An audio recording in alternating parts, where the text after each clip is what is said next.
राहुल गांधी के लिए एक बहुत बड़ा बुरी खबर है। राहुल गांधी के जानी दुश्मन गौतम अदानी की 2000 करोड़ रिश्वत देने वाला केस जो यूएसए में चल रहा था, उस केस में गौतम अदानी जीत गई।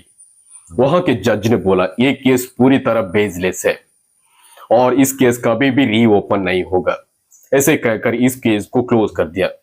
लेकिन सबसे बड़ा सवाल यहाँ पर उठता है, गौतम अदानी जो रिश्वत दिया वो भारत के अंदर, लेकिन ये केस क्यों चला गया यूएस के अंदर। दोस्तों आज के वीडियो में इसके बारे में डिटेल से जानेंगे। दोस्तों ओडिशा और आंध्र प्रदेश में 12,000 मेगावाट की सोलर पावर एनर्जी का प्रोजेक्ट चलने वाला था, लेकिन दोस्तों 2020 से लेकर 2024 तक गौतम अदानी की कंपनी अदानी ग्रीन एनर्जी को करीबन 750 मिलियन यूएस डॉलर पैसे चाहिए था, लगभग 6,600 करोड़। इसलिए उन्होंने क्या किया, यूएसए के एक कंपनी एज्योर पावर के साथ हाथ मिलाया। लेकिन क्यों? क्योंकि ये कंपनी यूएस स्टॉक मार्केट में लिस्टेड था।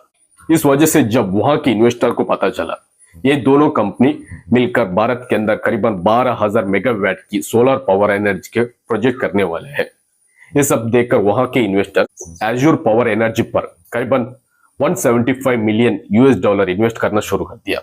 लेकिन अदानी और इस कंपनी के ऊपर एलिगेशन आया 2000 करोड़ की रिश्वत देने वाली।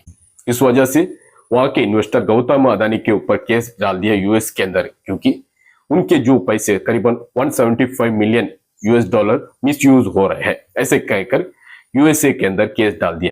लेकिन दोस्तों जब इसके बारे में इन्वेस्टिगेशन हुआ, जज ने बोला ये केस पूरी तरह बेसलेस है। गौतम अदानी 2000 करोड़ रिश्वत किसको दिया, किस ऑफिसर को दिया, कोई भी प्रूफ नहीं।